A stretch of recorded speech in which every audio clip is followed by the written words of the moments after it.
Put your name on it. Just put your name on it. That's all I say. Be a man or a woman. Put your name on it. Well, I'd like to hear about it, potheads. How the fuck you gonna know how to be great if you don't study greatness? Look at the game tape. Donuts. If you wanna battle, it's either that you will or you won't. You know, you're not a bad-looking man, Mr. Gals. But you are, Blanche. You are in that chair. There's something wrong with us. Something very, very wrong with us.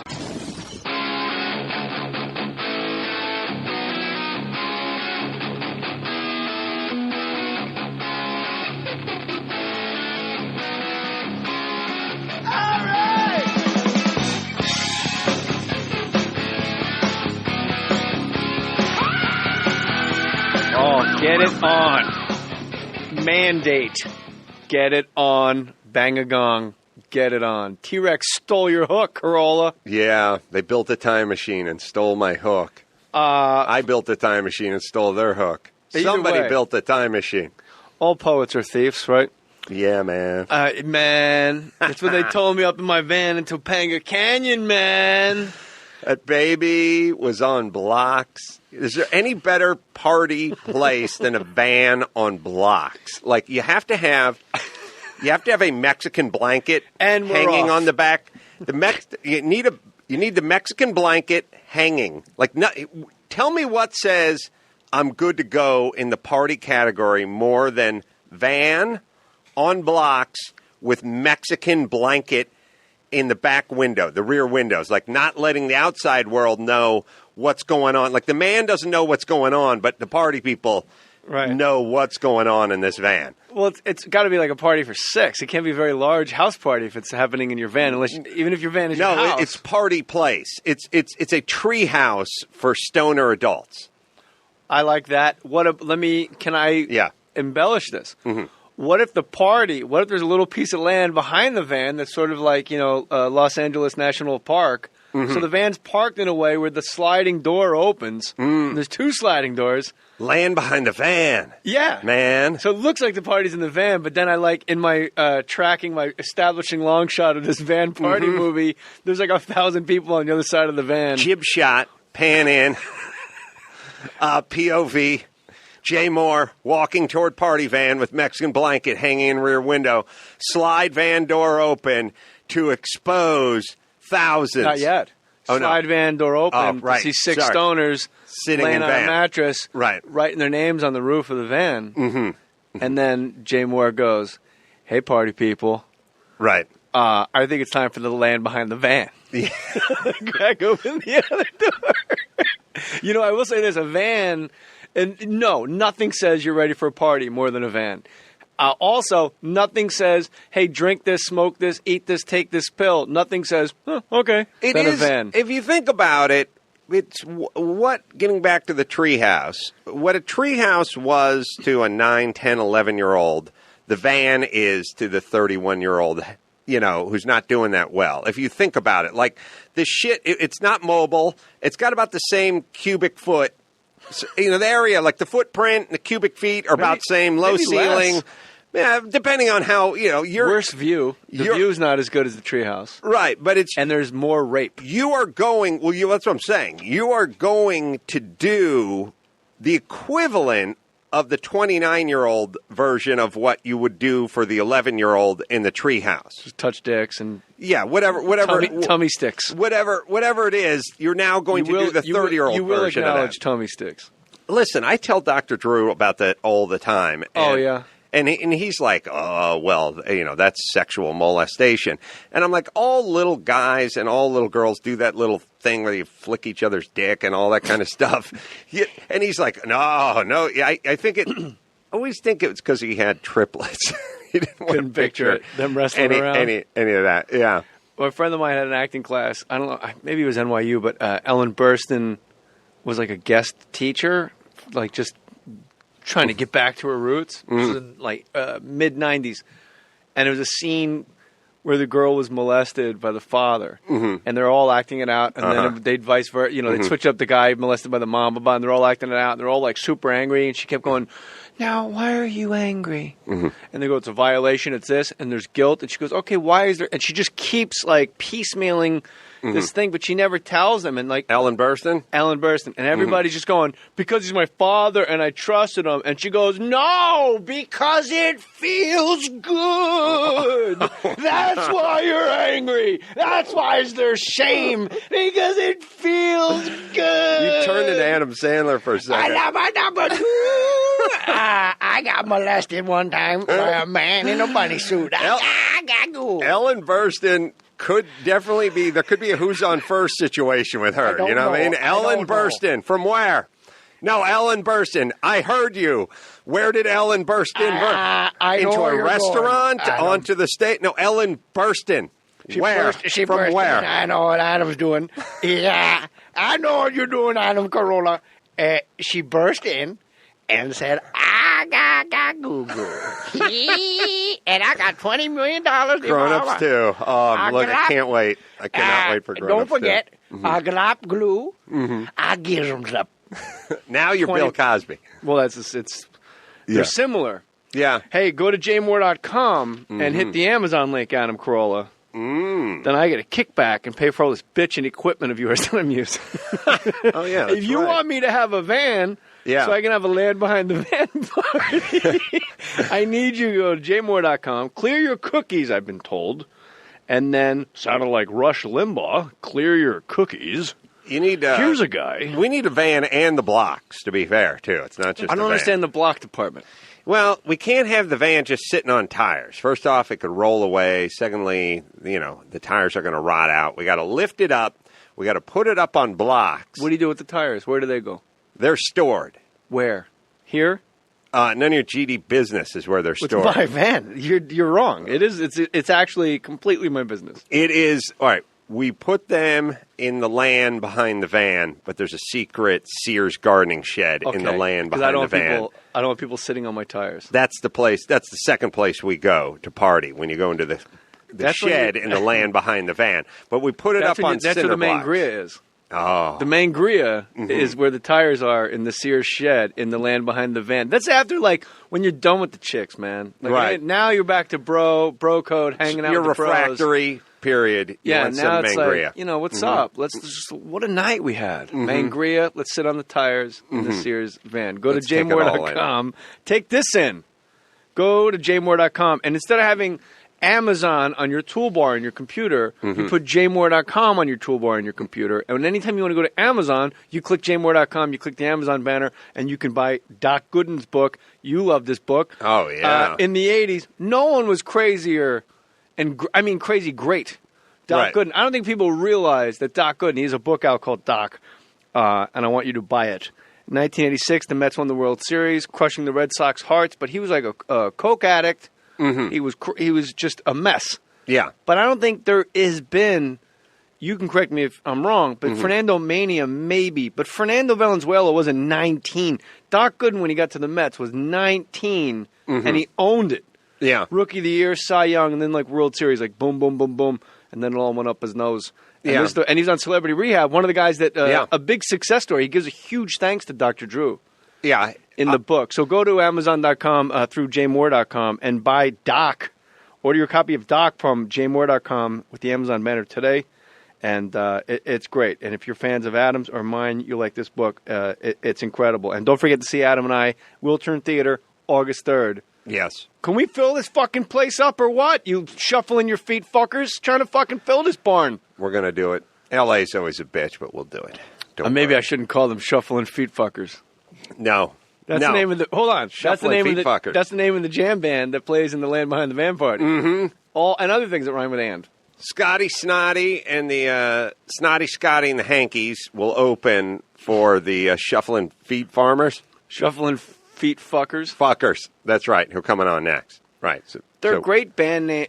Fits and the Tantrums, a great band name. Yep. You have them on. And then I remember when I used to read The Village Voice on the East Coast when I was just starting to stand up and I'd look for open mics, there was always a band that played in the Village called Doug Luggage in the Smoking Section.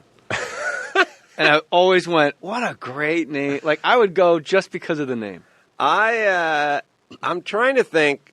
I don't think you can do better than the Swingin' Medallions.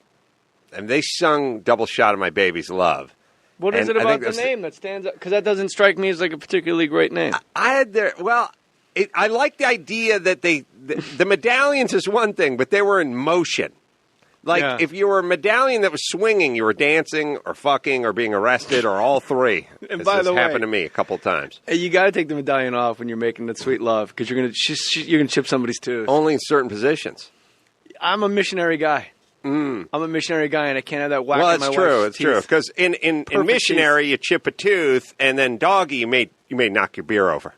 That's right. What's your favorite? Do the ass coaster math on that one. What's your favorite position to make love in? I'm with a missionary guy? now. Oh, with a guy. I said, my favorite. Oh, with a guy. Oh, Burn, dude. yeah. Burn. This is the best band behind the land party ever. Yeah. Mm-hmm. Missionary? No, dog. What'd you say? Missionary. My back's hurting, so I'm thinking about it now with my ailing back. I'm just missionary now. Let me ask you this: have you noticed with Aleve, any Excedrin commercial, they act like they're giving out OxyContins? Yeah. Oh, wait, you want me to take 2 pills 4 times a day? How about I just take my Aleve and my pain vanishes? What is it, fucking Percocet? It's an Aleve gel, dude. First off, I don't need anything in a fucking gel cap. I don't know how big a pussy we've turned into, but the gel cap seems weird to me. It seems like it's like somebody beat off in a balloon and I put it up my ass and it's going to dissolve. Why did we go to gel caps? I don't need gel caps, and nobody needs it. But there had to have been research, R&D department that goes, people love gel caps. The best part about something like NyQuil is doing the shot of NyQuil, not having the shit dissolve in your belly. And then, to me, I don't want the delivery system, you know what I mean? It's like, I don't need 40% of what's in me just to be some gelatinized whatever I'm just going to crap out. I want to mainline this stuff, number one. Number two, I was just watching one of these commercials, and they're like, Dan thought he'd spend some time on the weekend building a tree fort. It was a tree fort for his children. And then he reaches for the back, and then Dan goes into the kitchen, and Dan has a choice to make. Does he take Tylenol or does he take Aleve? Yes, if he takes Tylenol, he'll have to take 3 pills every 40 minutes for the rest of his life. But if he takes Aleve, he'll only. And then I'm watching the thing, going, well, why'd you fucking buy both? Then you dick. Yeah. Why do I understand if you go to the pharmacy or the grocery market, now you're standing in the aisle and you're making this decision. You're standing in your fucking kitchen. You already bought both of them. Or somebody could have bought it for Dan. His wife might have said, Who is this fucking Benedict Arnold that would want him popping pills all day long? If you take Tylenol, you'll have to have a nurse live in your house. I know. Or you could just take Excedrin. Pain is gone. Magic pain. And then they're not just finishing the task at hand. Right. You see the guy hanging off the rim after a baseline dunk right. in a white guy basketball league. You're like, whoa, he's got hops with no back pain. I'm trying to think. I was trying to think of some of the only shit that really works. The whole thing about right. The stuff needs to be industrial grade. I've had back problems this whole last weekend. And what's wrong with your back, sweetie? Well, I don't have a lot of back problems, but I did have just a shit, what happened kind of thing. I don't know, lower back, whatever. And then I engaged in the worst fucking activity possible when your lower back is fucked up. Jousting. Which is... Gotta ride the horse. No. Oh. No dinner, no tournament. One of the best lines of More Stories ever. I could really go for some tournament right now during this meal. Sorry, good. I got a blowout on the 4th of July, and it's midnight, and I'm pulled over on Tampa and Ventura, and I'm trying to change the tire. Now, everyone listening, just picture having really bad lower back pain. Now, everything that involves changing a tire, doing a spare. Straight guys, listen up. Pop the hatch in the Audi, undo the thing, lean over. You have to do this move where you cantilever over, and there's no bending at the knee. You're standing behind the bumper of the car, and you have to lift the fucking spare out of the back. So the first move is to get the spare out of the back, and that's the, fuck. Second one is the go get down on a knee just on the curb, just literally on someone's driveway. and start busting the lug nuts loose with the jack. Then it's get the jack under the thing and start, pumping the jack with the. Now the move is get the spare on that move where it's like the lug nuts aren't lining up and you're having and it's dark outside and it's fuck. It was like the jack didn't work. I had 2 fucking flat tires. Why don't you just ring the doorbell of one of the houses? Oh, believe you me, do you know me from the Bro Show? The beauty of Los Angeles is some dude will sidle up to you at some point of some nationality that I always call Johnny Quest nationality, which is I have no idea who the bad guys were in Johnny Quest. Like, we're kind of in between wars and conflicts, like a little Korean, a little Vietnamese, a little German. Johnny Quest. Yeah, like Fu Manchu, but not black, not Asian, not just something in between, like not quite sure. You know how we have that thing I grew up, I didn't know the difference between Iranian and Egyptian, like when I was a kid. I couldn't tell, well, that guy had a strong Egyptian dialect, and so he definitely wasn't Iranian. It was just like Middle Eastern. Israeli. Dude, yeah, like so 53-year-old guy with the ponytail and the flip-flops comes by. What is going on? And I'm like, I got a flat tire. Do you have a jack? My jack wouldn't work, right? Do you have a jack? No. And then there's this one, too. And tell me, like, is there any of those moments where you just want to say really to the guy? Like, I go, do you have a flashlight in the house? Because it's pitch black, and I'm down on my knee on the curb here. And he's like, no. And I'm like, no flashlight in the house, No, maybe. And he pulls the jack out of his car, and it's the exact same jack I have that's not working because both tires are flat. And the car is parked by the side of the road and it's kind of pitched over because the road has, for drainage, kind of pitches to the side. Wait, and one area of Los Angeles where they got the road right for rain. Yes. Okay. And the tire is off. The blown out tire is off, but the jack pops out. And now the thing's like almost sitting on the ground and I can't get the jack under it. It's 2 hours of this in between me kind of clutching my back, in between me calling like Audi road service and having going, there's no Carolla on file here. And I'm like, I don't know. That's my name.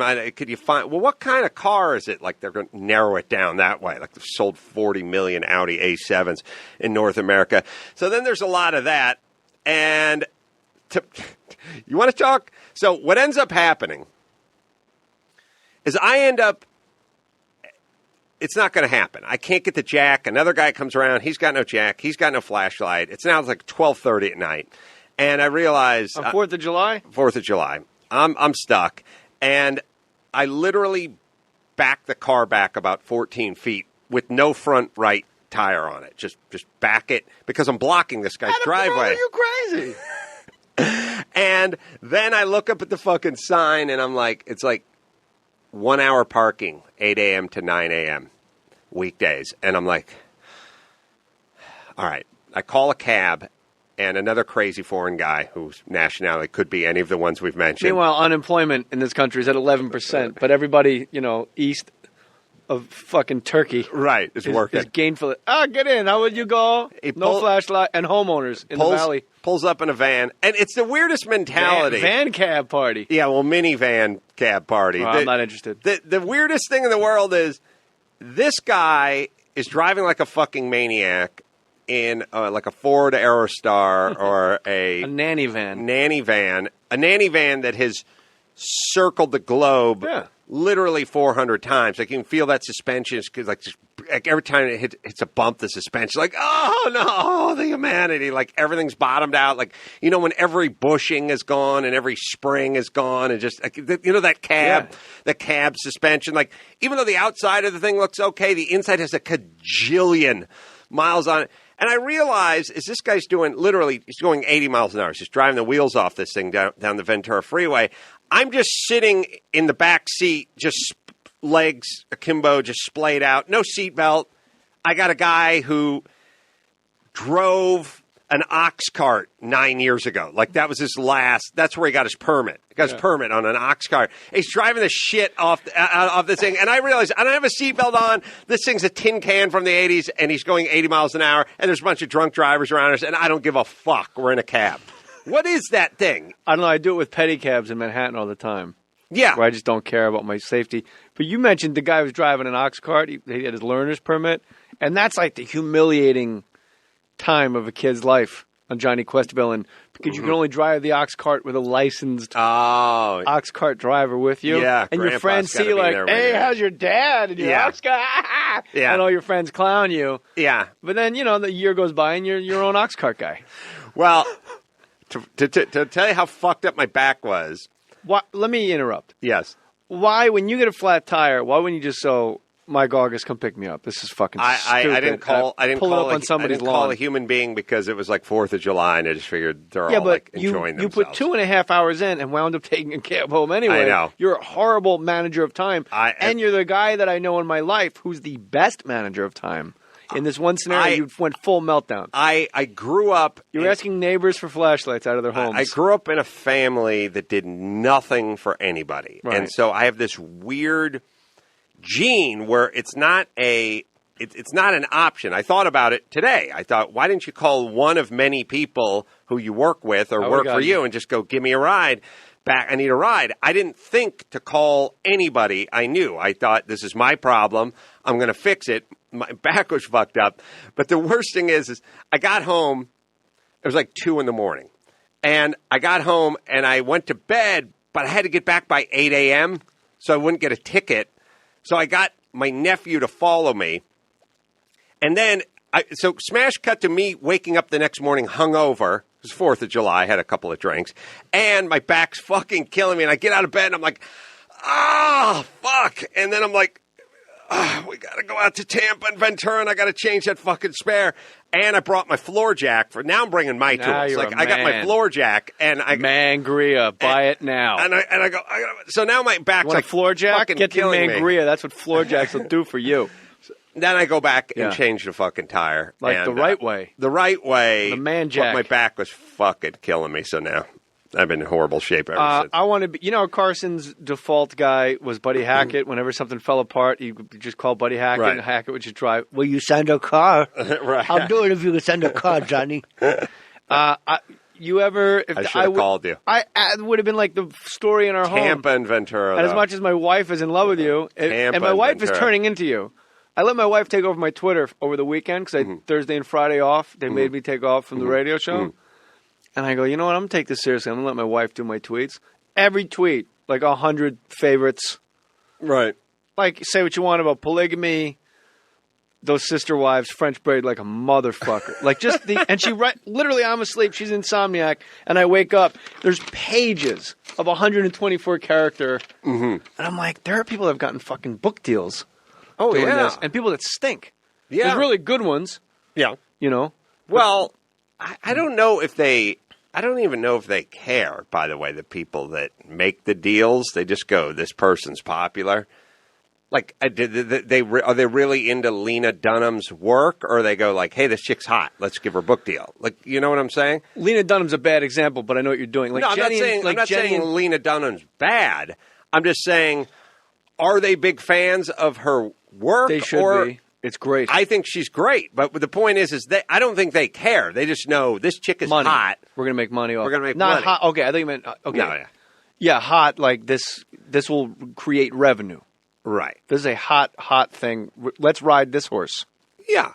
Yeah. Obviously, it's that. Always, it's that. But what's great about the show Girls with Lena Dunham, in my opinion, it's the first time that corporate teat and real cool public perception, people that you and I like to talk to, have actually merged. Right. And that's happened with the melding of cable and network TV, where it's kind of like network TV is now like for squares. Right. And everybody else is watching like Sons of Anarchy. Right. And Breaking Bad. Ooh, Breaking Bad. And that fucking cocksucker Bryan Cranston. Hey, that guy.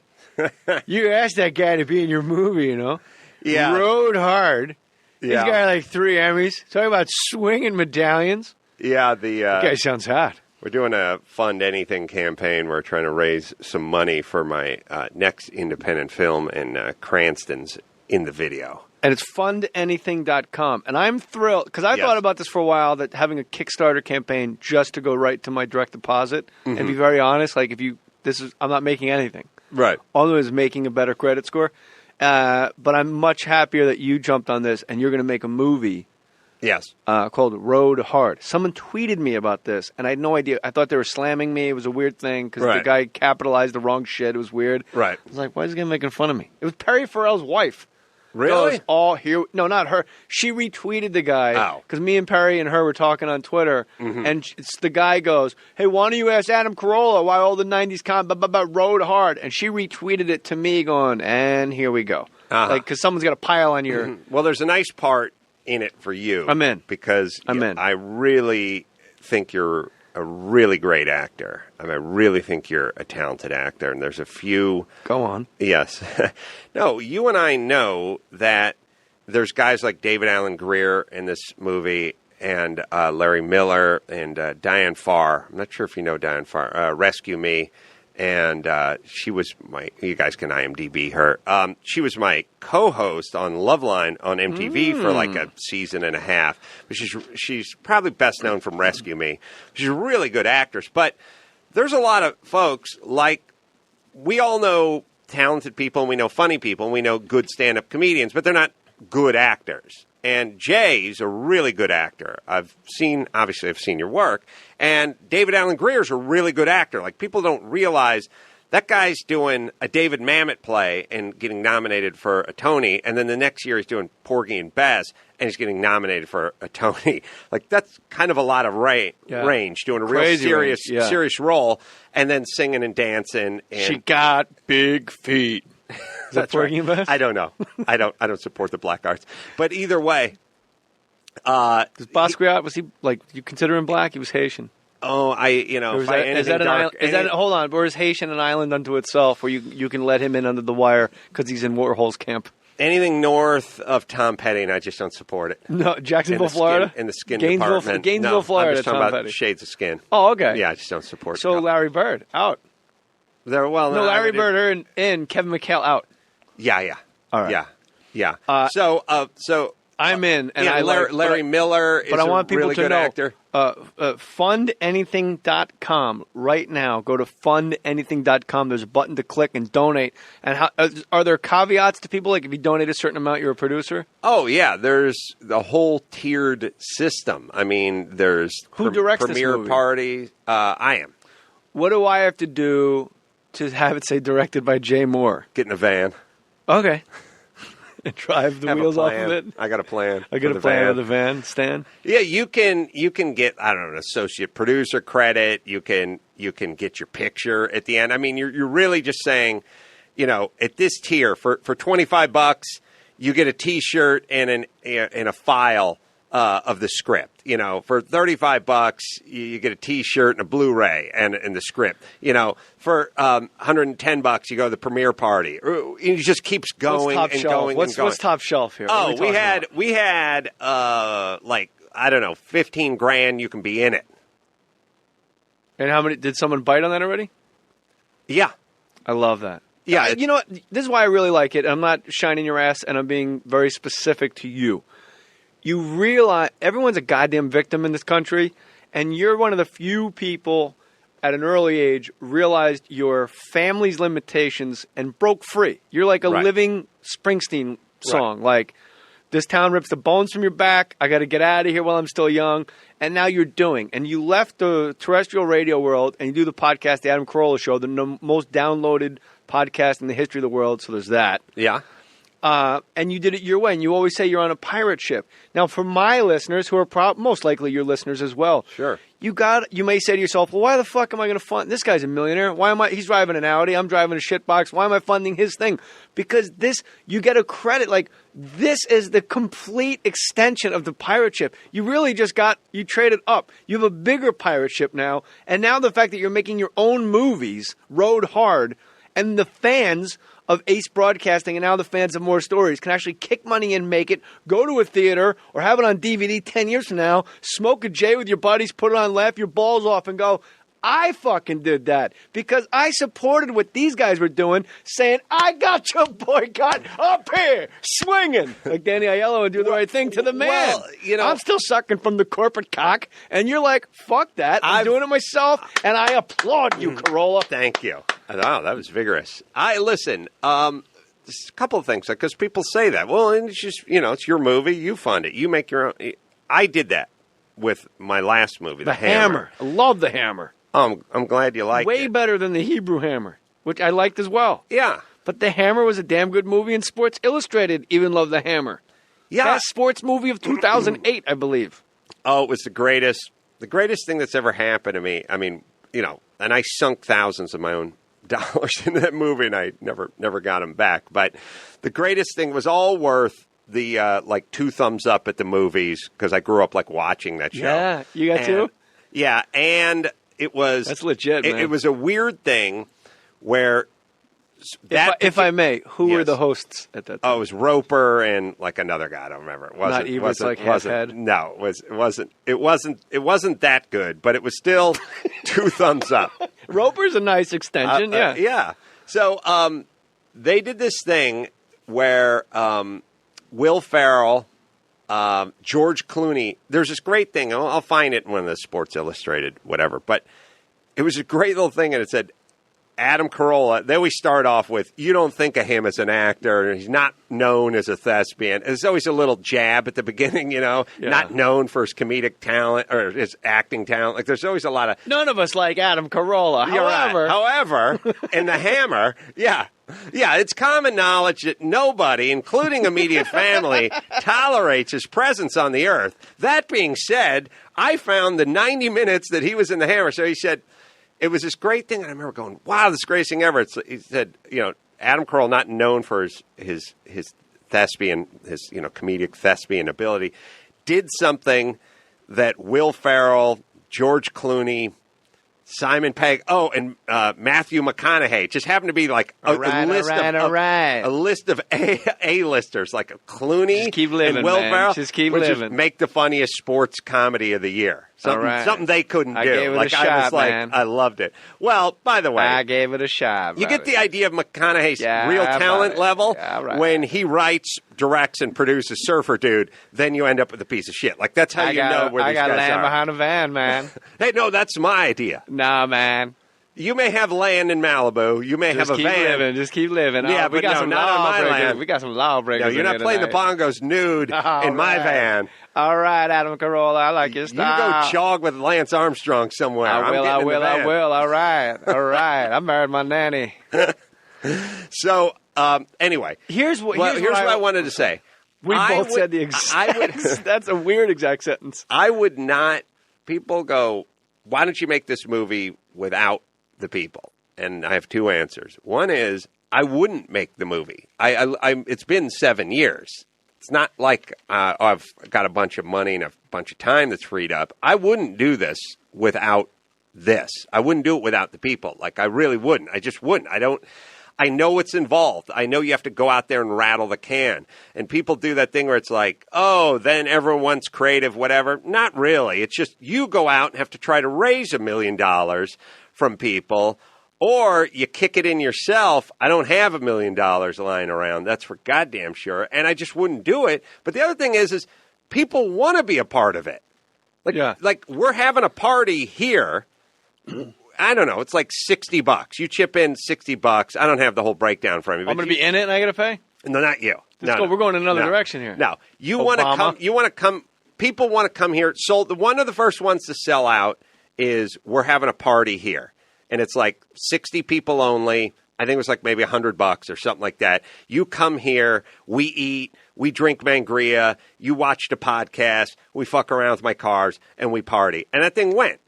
And it's because people want to come here, want to drink Mangria, want to eat off a gourmet lunch truck, and want to see a podcast. Yeah, it's a great space, too. It really is. So I'm not saying that just because you're saying it. I do my podcast out of my garage. Right. Adam Carolla Studios. It's bananas. There's Paul Newman's cars everywhere. Evel Knievel photos. It's heaven. There's a velvet clown painting right when you walk in. I do like that one. It's pretty badass, man. The point is people go, oh, you pay for it yourself. And it's why not let the people who want to be involved do it? If you don't want to be involved, you don't have to do it. I have a perfect statistical analysis thing for you that you can say whenever you wish.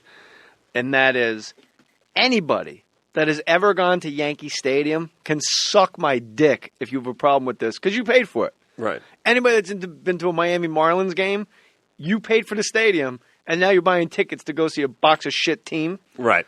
So anybody that's ever been to a sporting event, Staples Center, if you ever paid money to go see anything at Staples, you paid for it. They didn't even ask you. They just jacked money out of your goddamn check because they figured out a way how to get every fucking dime. They'll create fucking job. Hey, we're building a new stadium. Right. We're going to have the fans pay for it. Right. And then we're going to charge the fans to see the inside of it. Right. What the fuck kind of logic is that? I paid for it. Let me have fucking box seats, you cock. So anybody that's ever been to a sporting event. You work box and cocks into the same sentence. Well, look who I'm married to. Yeah. The guy go home to the Cox. The Cox box. Yeah. It's hard to say those two in a row. Yeah.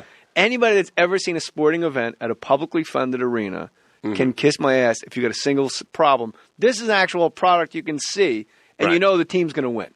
Well, it'll be a good script. It's not the Sacramento Kings like, oh, I hope they stay, and they stay, and then you fund the new fucking level of seats, right. and then they're a pile of shit. Right. And you're like, well, I funded this fucking garbage dump Miami Marlin shit with the Morongo Casino costumes they wear. You ever see their new uniforms look like a Indian casino? Yeah. What is Johnny that? Quest Casino? What year is it? Now, those casinos, is there anything worse than the casinos that have the 80s look? I love them, Adam. You do? I love all Native American casinos. Not sure about their palate. As does my mortgage. Likes them very much. Yeah. You and I got work to do on August 3rd. Wiltern Theater. That's right. We're going to fill it up. I'm going to are. go out. I'm going to do some time. Then you're going to come out, do some time.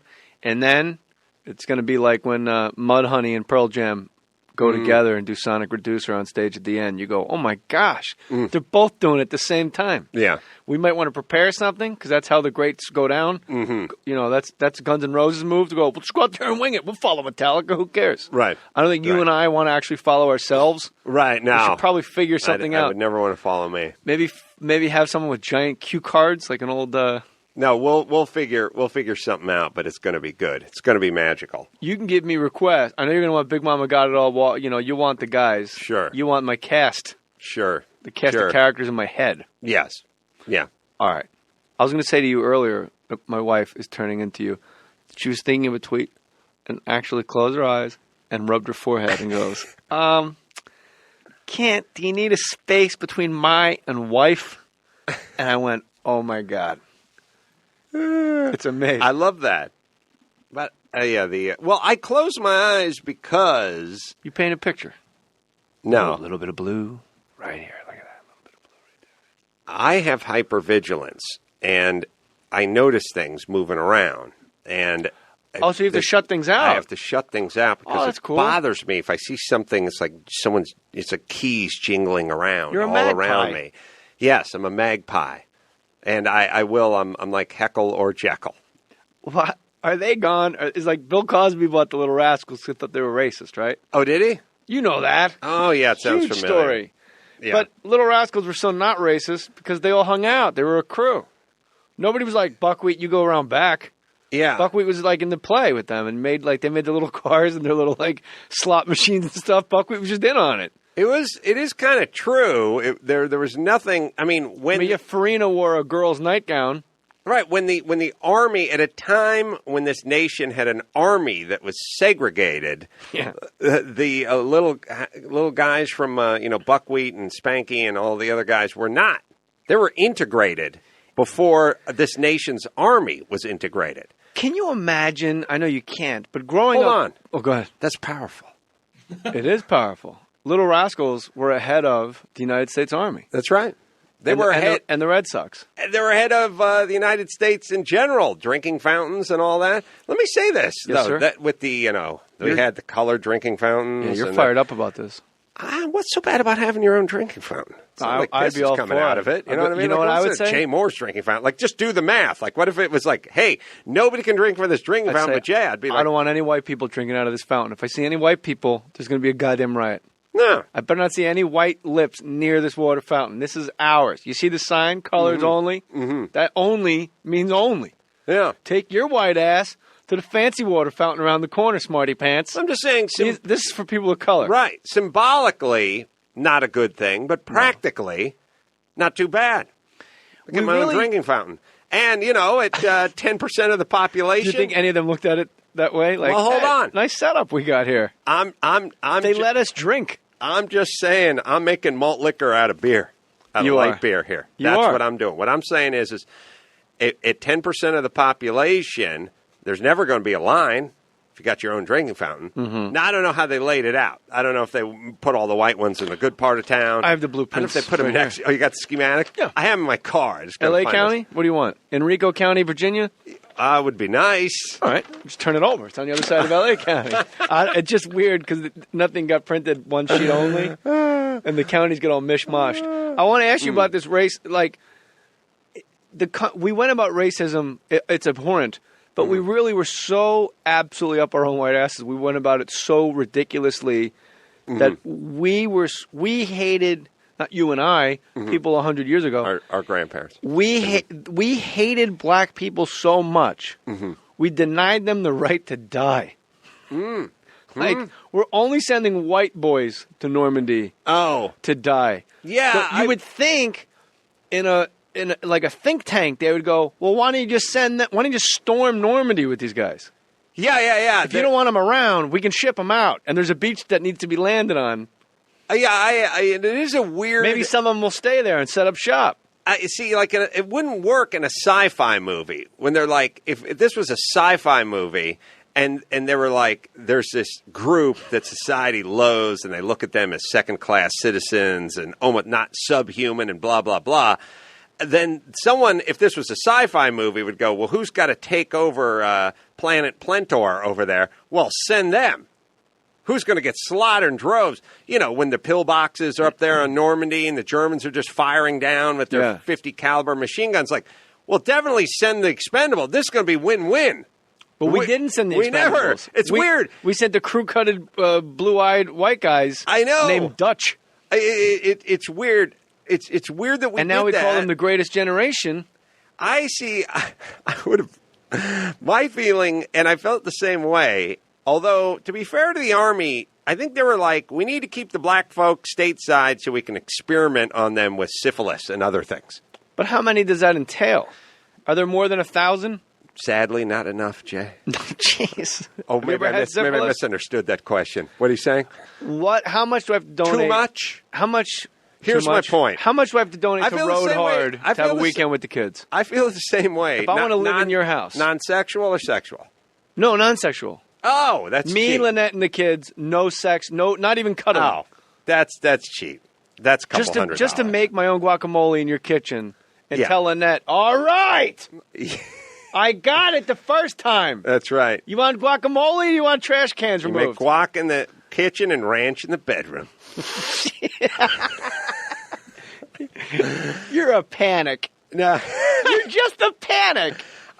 I feel the same way, though, about, like, with women in combat. Like, when, like, women are like, we want the right to be in combat. I'm like, okay, you go step on an improvised exploding device over there. Nick DiPaolo had the best bit of that I've ever heard. It was way back, like, in the first Gulf War. He goes, women shouldn't be in the Army because they can't throw.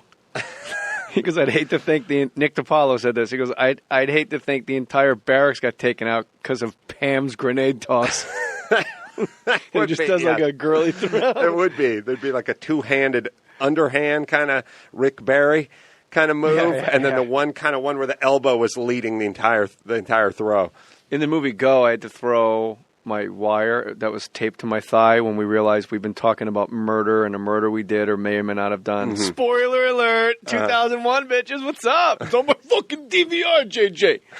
So I had to throw it, and I was like, well, we're supposed to be like super closeted gay guys, and it wasn't in the story yet that we were gay, me and Scott Wolf. Mm-hmm.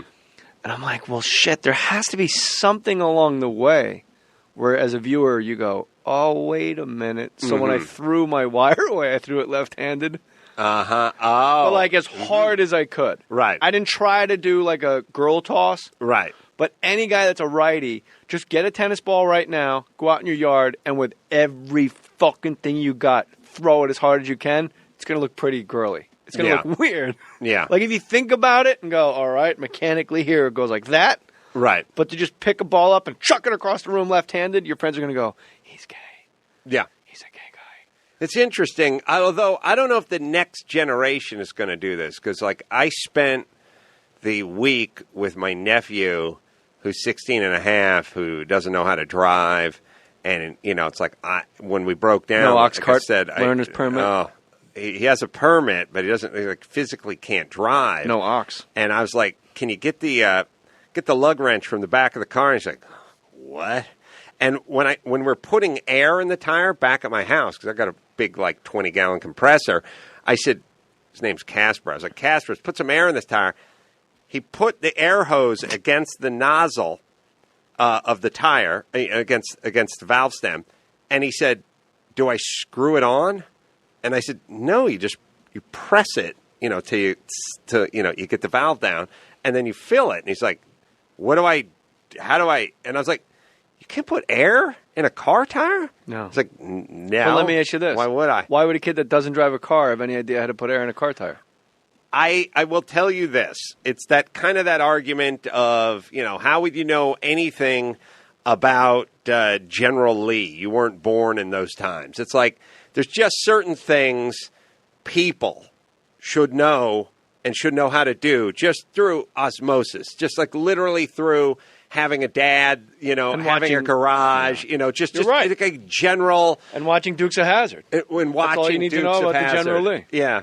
You want to talk the worst message that could be sent. Someday the mountain lions will catch them, but the law never will. The worst message that could ever be sent is in every movie when they come up to that point where the sign says the bridge is out, where the guy shifts it into low and goes, "Hang on." Like, what is the ratio in real life to that working out to how it works out in movies? I don't think there's ever been an instance where there's been a sign that said the bridge has been washed out, and the person who's driving the car just turned to the passenger and went, "Hang on." And he just saw the rear tires light up. Like, that's never turned out good. And in a movie, it's never really gone south. There's never traffic in movies either. Like all the thrillers where there's crazy car chases through DC. Right. They're just flying all over the city. And you're like, I can't even get to the fucking Improv by Showtime. These guys got 16 CIA agents burning all over apple blossoms. You know what happened? Cherry blossoms is what I meant to say. I get another take? If this was the movie, would you give me another take, or would you go with apple blossoms because it was a funny, Guffman-esque mistake? All right, I'd go with it. It's weird. When I used to play Pop Warner football, a coach would go, "When you go half speed, that's when you get hurt." Yeah. And I always think to myself, that doesn't make sense. The collisions and the concussion and everything else. But the cops who were following the guy who jumped the bridge, they went half speed, and they always landed in the river. They did get hurt for going half speed. I'm at the age now, and this isn't a bit I'm trying on you. I realize this sounds like just a fucking evening at the Improv bit, where I don't hurt a thing. I hurt something and it's connected to something. I literally, because I'm holding a baby most of the time, most of my waking hours, if I'm home, I'm not holding him, but I'm with him, hanging out. He's my guy. Right. So if I get out of the car at the gas station, I have to put, taking the spare out of the car, I have to lift a baby out of a car seat, but he's a load. He's 45 pounds. He's a pro wrestler, right? Right. Hacksaw Jim Duggan. I pull him out of the car seat, and then I realize I'm not going to clear the door, so I can take an awkward step back. Right. But it's that little step-up curve at Texaco. Yeah. So it's back, hamstring, rib, and I'm like, oh, my God. And then I hit my elbow on the door as I close it. Nothing just gets hurt solo. It's like a chain reaction. Yeah. So is your back your only injury right now? No, I have. Can we get a Kickstarter for your pain meds? I have. I don't know what it is. Someone can tell me. It started with the right lower, just the back of the hip, and it shot right through to the right ball. That's AIDS. Oh, is that AIDS? That's AIDS. Okay. Again. I'm relieved. At least I know what it is. Yeah, that's now you can get going. Yeah. I shook off my first bout with AIDS. Bro, and now it's back. It goes right, and it goes right into the nutsack. Do you actually? I'm not even joking. Do you actually feel pain in your ball? Yes, I do. That might be a hernia or something. Yes, I've had. You realize Twitter's just going to go I've had the hernia surgery. Oh, really? Before. Does that mean did they remove? Can you have a hernia after having hernia? Forgive me, because I don't know. Because I lift with my legs. Well, I don't know what that's like. You can have double hernia. Let's say I have all the hernias you could have. When you get your tonsils out, you can't have tonsillitis. They're gone. Right. But it's not like you're having a hernia removed. You can still keep getting hernias, right? I think you can try. Yeah. Right, but I need to know this I think for I'm some trying. reason. No, I think what they do is... Can you get a hernia after a hernia surgery? Well, you have a right and a left side. Okay. And both. and your gut starts like pushing through your stomach wall or something, and it makes a bulge, and it makes a scary, weird bulge. It looks like a blister on the side of an old tire. Yeah. Remember Mama's car? Get that blister on the side of the Leave tire? my mama out of this. You know what I'm saying. I do know what you're saying. I like it. Yeah. Oh, She wait. ain't no retread. No, man. So White wall. She get a blister on the side of the tire, and you literally could push it in. And back in the day, Or actual tire in her car. yeah, that's what I'm saying. Oh, there's a euphemism for her vagina. No, Oh, my God. yeah, no. That guy sounds hot. You push it in, like when you'd cough Yeah. or sneeze or something, you'd put your fingers on it and you'd like push it and go, like cough and sneeze. And then eventually what they do is they cut it in and they put a little mesh plate thing in there and they stop it from bulging through this. Almost every guy has it at some point. Have you had Forrest Griffin on? The From fighter? UFC? Yeah. No. He's fun. You'll like him. But he had a hernia. He was powerlifting in high school. It sounded like somebody was ripping a shirt. Oh, yeah. And he looked down. He ripped his nut sack. He ripped it all open, and it unspooled. It didn't. It wasn't like a ball. It unraveled like a baseball, like yarn. Mm-hmm. And I didn't know that. And he talked to me like I was a fucking idiot. Like, it's not a ball. It's all wrapped up, and all your veins and. And like, first off, unraveled. whatever pain I was in 5 minutes ago, just put 2 zeros behind it. There's my balls. You went up the pain chart. My other ball is now joined in and simple. Have you ever seen the pain chart at urgent care? Yes. No one has an unhappy face until 6. Yeah, I've Like, seen even at it. 5, the guy's like, eh. Yeah. Like, I'm here. I'm obviously here because apparently, according to your chart, Yeah. the reason I decided to come here is 8. Yeah. Because that guy's in pain. Everybody else is like, meh. Yeah. I took my daughter, I don't know, she needed a tetanus shot. Oh, no. She had her cornea scratched. Ooh. And So Sugar Ray Leonard retired. yeah, but it came back and beat Hagler. But I Lost to Camacho. Oh yeah. I went me wasn't trying. I took her had to take her to the urgent care, and first off, is there any two greater chasms between the same thing, which is like the black silk eye patch? That's like the Barclay man, and he's, in the south of France, he's at a casino, like he's wearing a white dinner jacket. You have to. Yeah, like the black. It's the only thing that goes black- with the I eye mean, patch is a tuxedo. It comes with a tux and a yacht. Like, Yeah, like you have to. that is no. All right, so the black silk eye patch versus the weird flesh color beige one that's stuck yeah. on there because you got in a fight with another junkie or Lee press-on nail went in the side of your cornea. Like, the stick-on one is the saddest, fucked up. There's always a little pan drippings at the bottom of it. I can Is make it something? sadder. Mm. It's when you got to wear glasses over it. Oh! Especially a child with glasses over the flesh-colored eye patch. Okay, I'm now going to give you a choice. I like this. All right, here it is. Sadder. I saw this just outside of this studio a few weeks ago. Fat guy riding bicycle built for two, nobody on the back. How fucking symbolic is that? Of like cannot find a date, and the pedals just turn. Yeah. They turn by themselves. Ghost pedals. It's a ghost girlfriend. All right. That guy. This is great. That guy. I love this game. Versus guy in wheelchair who's propelling himself with his feet forward across the intersection. That's He's most. in it. Where He's in we a live, wheelchair. that's most of the guys. In the wheelchair, but not using the wheelchair. Yeah. Obviously, the legs seem to work. He's ambulatory. Yeah, he's using his feet to pedal, to scooch himself. Yeah. Either backward or forward, or now. The knee-jerk response. Well, hold on. Oh, sorry. Now we're back to eye patch with glasses over eye patch. And again, it's not the Barclay man. It's not the Bond villain. I'm it's going to the rule out beige-colored adhesive one. I'm going to rule out eye patch because I have faith that other peeper is going to get up and run, and you're going to have a 20/20 life, at least on the left side of your face. All right. And there's a chance that other side is going to heal, and you're going to be okay. I'm going to wheelchair guy. Obviously, that's the knee jerk. Now this is like our own blah blah blah. Because now I'm getting in my own head. Now I know how you lose every time you play it. On the Adam Carolla Show podcast, August 3rd, me and Adam Carolla, Will Turn Theater. Get tickets right now from Live Nation. Do it. Wheelchair guy is the knee-jerk response. Of course, that's more sad. He's in a wheelchair. However, he's kicking his feet, shuffling along, which makes me think he's a junkie.